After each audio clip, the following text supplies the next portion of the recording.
ইরানের সর্বোচ্চ নেতা আয়াতুল্লাহ আলী খামেনি নিহতের খবর নিশ্চিত হওয়ার পর তেহরানের রাস্তায় নেমে এসেছে শোকার্ত মানুষের ঢল। দেশজুড়ে ইসরায়েল ও আমেরিকার অব্যাহত বোমাবর্ষণের মধ্যেই প্রিয় নেতার প্রতি শ্রদ্ধা জানাতে এই গণজামায়াত শুরু হয়েছে। ইরান সরকার আনুষ্ঠানিকভাবে ৪০ দিনের রাষ্ট্রীয় শোক ঘোষণা করেছে ও সংঘাতের এই চরম উত্তেজনার মধ্যেই শোকানুষ্ঠানগুলো পালিত হবে বলে জানানো হয়েছে।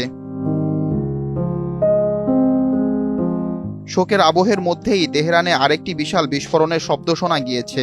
শনিবার ২৮ ফেব্রুয়ারি ইসরায়েলি ক্ষেপণাস্ত্র হামলার পর মার্কিন প্রেসিডেন্ট ডোনাল্ড ট্রাম্প ইরানে বড় যুদ্ধ অভিযান ঘোষণা করেছেন।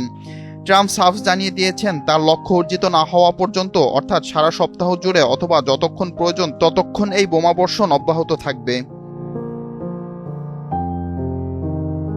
ইরানি গণমাধ্যম নিশ্চিত করেছে হামলায় খামেনির পাশাপাশি তার কন্যা, জামাতা ও নাতিও নিহত হয়েছেন।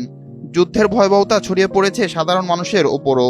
দক্ষিণ ইরানের একটি স্কুলে হামলায় অন্তত ১০৮ জন এবং দেশটির ২৪টি প্রদেশে কমপক্ষে ২০১ জন নিহত হওয়ার খবর জানিয়েছে রাষ্ট্রীয় গণমাধ্যম।